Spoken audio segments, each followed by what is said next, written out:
चलिए फ्रेंड्स, शुरू करते हैं आज का अपना वीडियो। आज के इस वीडियो में आपको बताऊंगा क्लास 9th के लिए ईयरली एग्जामिनेशन 2021 के लिए हिंदी सैम्पल क्वेश्चन पेपर, जो कि हिंदी का है, क्लास 9th के लिए वर्ष 2021 के लिए मोस्ट है। अगर आप क्लास 9th में हैं तो इस वीडियो को लास्ट तक जरूर देखिए, क्योंकि आज के इस वीडियो में आपको बताऊंगा हिंदी स्पेशल का होगा, जो कि हिंदी विशिष्ट का होगा, सैम्पल क्वेश्चन पेपर का है, 2020-21 के लिए है, मोस्ट है। टाइम 3 घंटे का, यानी 3 घंटे के अंदर अंदर आपको पेपर को सॉल्यूशन करना होगा। मैक्सिमम मार्क यानी 100 मार्क्स का आपका यह क्वेश्चन पेपर है। निर्देश आपके सामने दी जा रहे हैं, निर्देश पढ़ना बहुत ही जरूरी है। जब आप निर्देश पढ़ते हैं तभी आपको समझ में आता है क्वेश्चन पेपर में क्वेश्चन कहना क्या जाता है। तो पहला निर्देश है, सही प्रश्न हल करना अनिवार्य है, यानी कि ऑल क्वेश्चंस आर कंपलसरी, सभी क्वेश्चन के जवाब देना लाजमी है। यानी कि आपको जितने भी क्वेश्चन दिए जाएंगे आपको सभी का ही आंसर देना होगा। सेकंड वाला है, प्रत्येक प्रश्न के लिए आवंटित अंक उनके सम्मुख अंकित हैं, यानी कि वह क्वेश्चन कितने अंक का है आपके सामने कुछ इस प्रकार से यहाँ पर दिया जाएगा। तीसरा है, आरंभ में दिए गए वस्तुनिष्ठ प्रश्न सबसे पहले हल करना है आपको, यानी कि आपको जो वैकल्पिक प्रश्न दिए जाएंगे उसको सबसे पहले आपको हल करना होगा। चौथा है, प्रश्न क्रमांक 1 से 5 तक आपको वस्तुनिष्ठ प्रश्न दिए जाएंगे, जो कि यानी कि मोस्ट है, यानी करना ही करना है। प्रत्येक के लिए 5 अंक निर्धारित हैं, कुल 25 अंक होंगे आपके। पांचवा है, प्रश्न क्रमांक 6 से 20 यानी कि 16 तक प्रत्येक प्रश्न के लिए आपको 2-2 अंक मिलेगा, जिसमें कि शब्द सीमा यानी 30 शब्द होना चाहिए, मिनिमम 30 शब्दों में आपको आंसर देना होगा।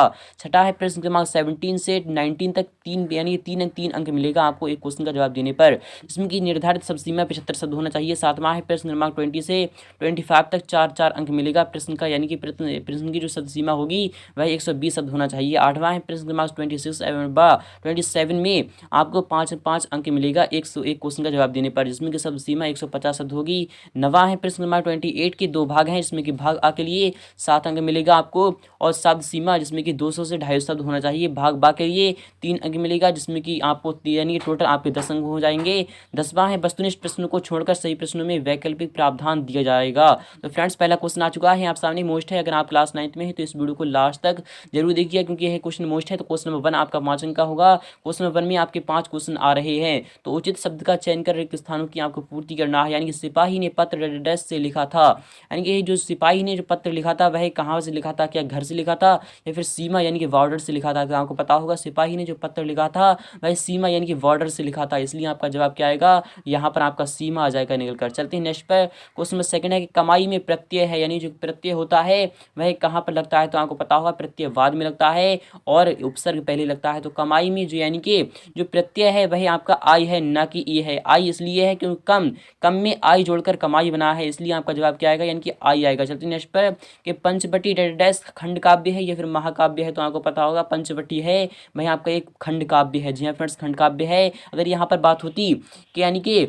जो महाभारत है तो वह क्या है, तो महाभारत आपका महाकाव्य में आता, बट पंचवटी जो है वह खंड काव्य है, इसलिए आपका यहाँ पर जवाब आएगा खंड काव्य। चलते नेक्स्ट पर क्वेश्चन 4 है कि कृष्ण व सुदामा थे, यानी जो कृष्ण व सुदामा थे वह पड़ोसी थे या फिर सहपाठी थे। तो आपको पता होगा कृष्ण व सुदामा दोनों दोस्त थे, यानी कि सहपाठी थे। आपका जवाब क्या आना चाहिए, सहपाठी थे। क्वेश्चन 5 है, नारियल का फल ऊपर से होता है। फ्रेंड्स, जो नारियल का जो फल होता है वह ऊपर से कैसा होता है, क्या वह कठोर होता है या फिर नरम होता है। तो आपको पता होगा नारियल जो अंदर होता है वह तो नरम होता है, बट ऊपर से वह कठोर होता है, इसलिए आपका जवाब क्या आना चाहिए, तो यानी कि आपका यहाँ पर कठोर आ जाएगा। चलते नेक्स्ट पे क्वेश्चन 2 भी मोस्ट है, बार आता है। क्वेश्चन 2 क्या कर रहा है, सही विकल्प चुनकर लिखिए, यानी कि आपको सही विकल्प छांट कर लिखना होगा। यह क्वेश्चन भी आपका 5 अंक का होगा। क्वेश्चन 2 का पहला वाला क्वेश्चन है कि हमारी पृथ्वी है एक, यानी जो हमारी पृथ्वी है वह क्या है, क्या वह यानी तारा है या फिर मंडल है या फिर प्लूटो है। तो आपको पता होगा हमारी पृथ्वी एक ग्रह है, यानी कि आपका जवाब पहला वाला यहाँ पर सही हो जाएगा, यानी कि ग्रह यहाँ पर आना चाहिए, यानी कि आपका जवाब पहला वाला यहाँ पर सही हो जाएगा। क्वेश्चन 2 है, क्वेश्चन 2 भी मोस्ट है,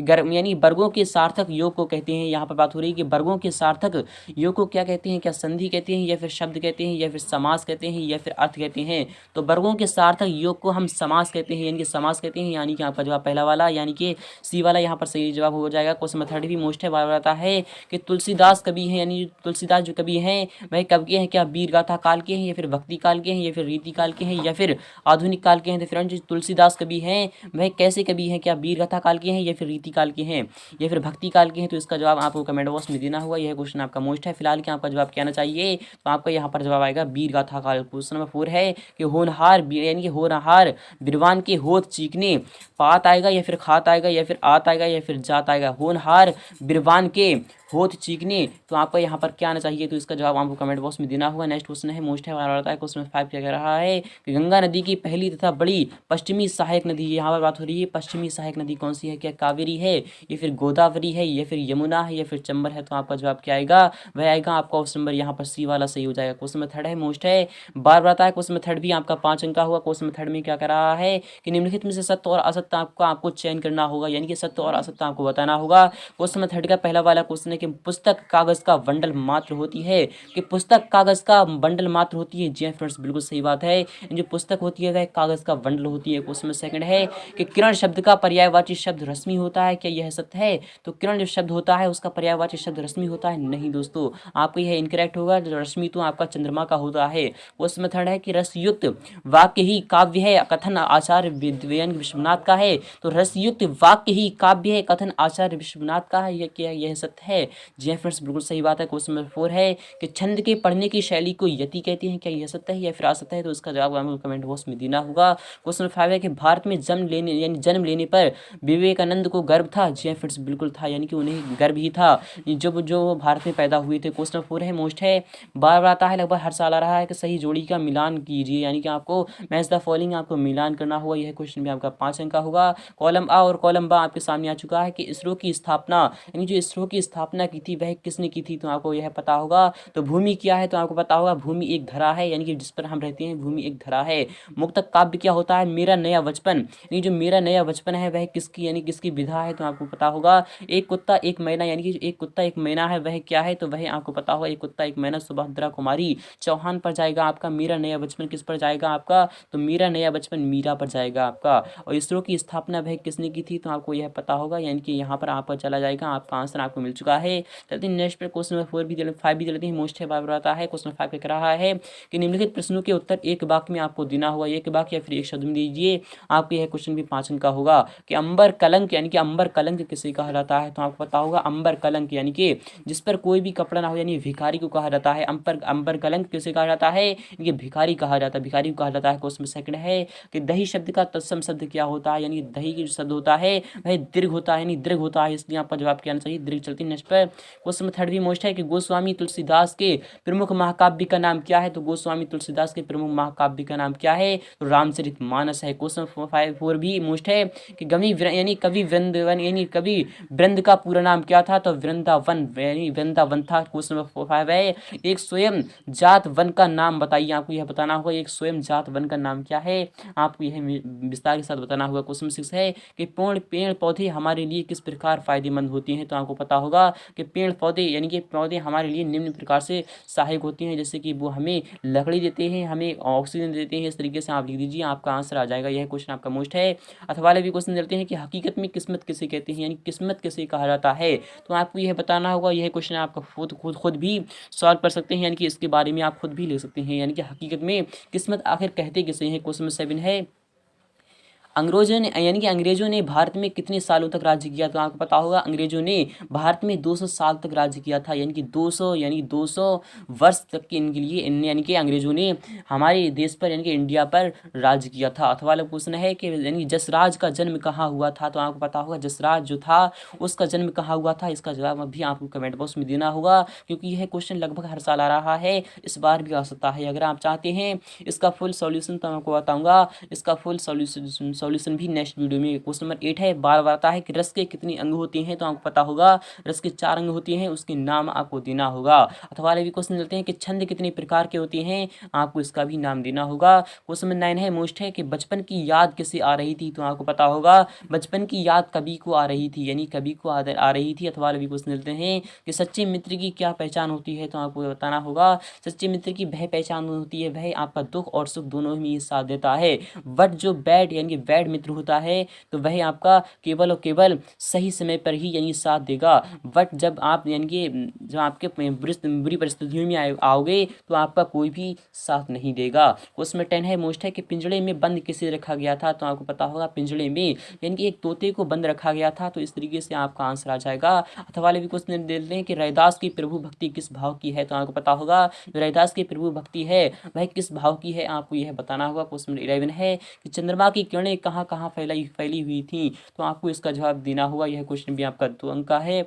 अथवा वाले भी क्वेश्चन देते हैं कि प्रिय के बोलने में कवि को किसकी वर्षा होती दिखाई देती है, आपको यह बताना होगा। या प्रिय को बोलने में कवि को प्रेम की यानी वर्षा होती दिखाई देती है, आपका जवाब ये आ जाएगा। क्वेश्चन नंबर 12 है कि जीवन मार्ग में कांटे और कलियां का क्या महत्व है, तो आपको पता होगा जीवन मार्ग में यानी कि आपके जीवन में कभी कांटे कांटे यानी कांटे जैसे चुभते हैं। मान लो जब आप यानी कि बुरी परिस्थितियों में होते हो, आज जब आप दुख महसूस करते हो तो आपके जो जीवन मार्ग होता है वह कांटे कांटे यानी कांटे ही कांटे होते हैं, तो आपका इस तरीके से आंसर आ जाएगा। और जब आप खुश होते हो यानी सुखी होते हो तो आपके जीवन में कलियां ही कलियां खिल जाती हैं, तो आपका आंसर इस तरीके से आ जाएगा। अथवा वाले भी क्वेश्चन देते हैं कि निशीथ का दिया क्या ले जा रहा था, तो आपको पता होगा निशीथ का जो दिया था वह स्वतंत्रता यानी कि लिए जा रहा था, आपका जवाब आ जाएगा। क्वेश्चन 13 है कि शबरी के आश्रम में कौन आए थे, तो शबरी के आश्रम में यानी गुरु आए थे। अथवा वाले भी क्वेश्चन देते हैं कि माल्यवंत कौन था, तो इसका जवाब आपको कमेंट बॉक्स में देना होगा। यह क्वेश्चन आपका मोस्ट है। चलते हैं नेक्स्ट पे क्वेश्चन 14 देते हैं कि पन्ना कौन थी, तो आपको पता होगा कि पन्नाधाय कौन थी, आपने यह एकांकी में पढ़ा होगा। अथवा भी क्वेश्चन देते हैं कि नारियल कहाँ का वृक्ष है, तो आपको इसका जवाब देना होगा। यानी कि जो नारियल का जो वृक्ष होता है वह कहाँ का वृक्ष होता है, आपको इसका जवाब देना होगा। क्वेश्चन 15 है कि लहरों में तैरने वालों को क्या मिलता है, फ्रेंड जो लहरों में तैरने वाले को मोती यानी कि सीप मिलते हैं, आपको पता होगा सीप मिलते हैं। लहरों यानी कि समुद्रों में जो लोग तैरते हैं उन्हें यानी कि उनकी लहरों में सीप मिलती हैं यानी कि सीप मिलती हैं। तो वाला भी क्वेश्चन देते हैं कि नैसर्गिक नियमों को यानी क्या कहा जाता है, आपको इसका जवाब देना होगा। क्वेश्चन नंबर 16 है मोस्ट है कि जीवन काल में यानी जीवन काल ने कमला को विदा करने को क्यों मना कर दिया था, तो फ्रेंड्स आपको पता होगा जीवन काल जो था उसने कमला को विदा करने में यानी बिना विदा करने से क्यों मना किया था, आखिर क्यों किया था, आपको इसका जवाब देना होगा। यह क्वेश्चन आपका मोस्ट है। चलते हैं नेक्स्ट पे क्वेश्चन यानी ये अथवाला है कि स्वामी जी के अनुसार शीघ्र ही प्रत्येक धर्म की पताका पर क्या लिखा गया था, तो आपको इसका जवाब देना होगा। क्वेश्चन 17 है कि दिए गए शब्दों के वाक्य इनका वाक्य प्रयोग आपको करना होगा। अंतरिक्ष यान यानी कि जो अंतरिक्ष यान आपको पता होगा वाक्य में प्रयोग करना है आपको, तो अंतरिक्ष यान यानी कि अंतरिक्ष यान क्या होता है, यात्री और वायुमंडल, इस तरीके से आप इसे लिख सकते हैं। तो वाले भी क्वेश्चन देते हैं दिए गए शब्दों से कहानी बनाना है आपको। झील, पक्षी, पेड़ पौधे, तितली, बरसात, सूरज आप बना सकते हैं, यह क्वेश्चन आपका खुद ही कर सकते हैं। क्वेश्चन 18 है कि नीचे दिए गए शब्द यानी नीचे दिए गए जीव जंतुओं की एक एक विशेषता आपको बताना है। तो कुत्ता घर की रखवाली करता है, बकरी क्या घास चरती है और हिरन भी घास चरती है, आपकी एक एक विशेषता हो जाएगी। अथवा भी क्वेश्चन देते हैं कि कल आपने कौन सा अच्छा काम किया है, आपको लिखना होगा। तो आपकी दिनचर्या के बारे में आप खुद भी लिख सकते हो। क्वेश्चन 19 है अनुप्रास अलंकार की परिभाषा उदाहरण सहित आपको बताना होगा। फ्रेंड्स जहाँ पर दो यानी कि दो या दो से अधिक यानी कि एक ही वर्ण की बार बार आवृत्ति हो तथा उसका अर्थ भिन्न भिन्न हो तो वहाँ पर अनुप्रास अलंकार होता है। इसका उदाहरण भी आप दे दीजिए, यानी कि कनक कनक के सौगनी, मादकता अधिकाय, जो खाए बोराए बापाए बोराए, इस तरीके से आपका यानी कि आंसर उदाहरण हो जाएगा। अथवा भी क्वेश्चन देते हैं कि महाकाव्य व खंड काव्य में तीन तीन अंतर आपको बताना होगा, यह क्वेश्चन आप खुद ले सकते हैं। क्वेश्चन 20 है कि लोकोक्ति व मुहावरा में कोई चार अंतर आपको बताना होगा, यह क्वेश्चन भी आपका खुद भी कर सकते हैं। तो वाला भी क्वेश्चन देते हैं कि यौगिक शब्द की परिभाषा उदाहरण सहित आपको बताना होगा। तो यौगिक शब्द क्या होता है उसकी परिभाषा आपको उदाहरण सहित बताना होगा। क्वेश्चन 21 है कि वीरगाथा काल की चार विशेषताएं क्या हैं, आपको लिखना होगा। यानी जो वीरगाथा काल था उसकी चार विशेषताएं कौन कौन सी हैं, आपको निम्न को यानी कि आपको सभी को लिखना होगा। अथवा भी क्वेश्चन देते हैं कि भक्ति काल की दो विशेषताएं लिखते हुए भक्ति काल के दो कवियों के नाम व उनकी एक एक रचना का आपको नाम लिखना होगा, यह क्वेश्चन भी आपका मोस्ट है, बार बार आता है, लगभग हर साल आ रहा है। क्वेश्चन 22 है मोस्ट है, बार बार आता है। क्वेश्चन 22 क्या कह रहा है कि मीराबाई अथवा सुमित्रा नंदन पंत का काव्यगत परिचय निम्नलिखित बिंदुओं के आधार पर आपको देना होगा। आपको मीराबाई या फिर सुमित्रा नंदन पंत का किसी एक का आपको दो रचनाएं लिखना होंगी, भापक्ष लिखना होगा, आपको कलापक्ष लिखना होगा, साहित्य में स्थान आपको लिखना होगा। यह क्वेश्चन आपका मोस्ट है। क्वेश्चन 23 है कि मुंशी प्रेमचंद अथवा हजारी प्रसाद द्विवेदी का साहित्यिक परिचय निम्न बिंदुओं के आधार पर आपको देना होगा। दो रचनाएं आपको देना होगी, भाषा देना होगी, शैली देना होगी, साहित्य में आपको स्थान देना होगा। यह क्वेश्चन आपका लिख सकते हैं अगर आप चाहते हैं। इसका फुल सॉल्यूशन मैं आपको बताऊंगा। इसका फुल सॉल्यूशन नेक्स्ट वीडियो में। क्वेश्चन 24 है, यानी क्वेश्चन 24 क्या कह रहा है, निम्नलिखित वाक्य यानी कि वाक्यांश की आपको संदर्भ प्रसंग सहित आपको व्याख्या करना होगा। यानी चारों चंद्र की चंचल किरणें खेल रही हैं जलथल में, स्वच्छ यानी स्वच्छ चांदनी बिछी हुई है अवनी और अंबर तल में। इसका जवाब आपको कमेंट बॉक्स में देना होगा। अथवा भी क्वेश्चन देते हैं कि रहीमन धागा प्रेम का मत तोड़ो चटकाए, टूटे से यानी फिर ना मिले, मिल गांठ पर यानी पड़ जाए, तो आपको इसका जवाब देना होगा। क्वेश्चन 25 है, बार बार आता है। क्वेश्चन 25 क्या कह रहा है, निम्नलिखित गद्यांश की आपको सप्रसंग यानी कि सप्रसंग प्रसंग के साथ आपको व्याख्या करना होगी। तो साहसी मनुष्य यानी कि मैं आपको यह पढ़कर सुना रहा हूँ कि साहसी मनुष्य की पहली पहचान ये है कि इस बात की चिंता नहीं करता कि तमाशा देखने वाले लोग उसके बारे में क्या सोच रहे हैं। जनमत की उपेक्षा करके यानी कि करके जाने वाला आदमी दुनिया की असली ताकत होता है और मनुष्यता को प्रकाश भी उसी आदमी से मिलता है। अथवा भी क्वेश्चन मिलते हैं कि भारत नदियों का देश रहा है, इसलिए नहीं ही कि इस देश में नदियों की अधिकता है, इसलिए बल्कि यानी इसलिए कि इस देश में नदियों का विशेष रूप से सम्मान हुआ है। वे हमारे जीवन में बहुत महत्व रखती रही हैं। उनसे हमारा आर्थिक, सामाजिक और आध्यात्मिक जीवन समृद्ध हुआ है। तो इस तरीके से आप इसकी भी व्याख्या कर सकते हैं। क्वेश्चन 26 भी मोस्ट है कि निम्नलिखित अपठित गद्यांश को आपको नीचे पढ़कर यानी नीचे लिखे प्रश्नों के आपको आंसर देना होगा। विद्यार्थी जीवन वह समय है जिसमें बच्चों के चरित्र, व्यवहार तथा आचरण को जैसा चाहे वैसा रूप दिया जा सकता है। यानी कि यह अवस्था अथभावी वृक्ष की उस कोमल शाखा की भांति है जिसे जिधर चाहो मोड़ा जा सकता है। पूर्णतः वृक्ष की शाखाओं को मोड़ना संभव नहीं है, उन्हें मोड़ने का प्रयास करने से वे टूट सकती हैं। क्वेश्चन नंबर यानी 1 है, व्यवहार को सुधारने का सर्वोत्तम समय कौन सा है, तो वह विद्यार्थी का समय है। क्वेश्चन सेकंड है, उपयुक्त गद्यांश का उचित शीर्षक क्या है। विकसित शब्द का आपको विलोम शब्द लिखना होगा। यह जीवन अवस्था उसकी भांति कैसी है, आपको इसका जवाब देना होगा। तो फ्रेंड्स, उम्मीद करूंगा आपको वीडियो बहुत ही अच्छी लगी होगी। अगर वीडियो अच्छी लगी है तो वीडियो को लाइक करना, शेयर करना बिल्कुल भी ना भूलें। मिलते हैं नेक्स्ट पार्ट में फुल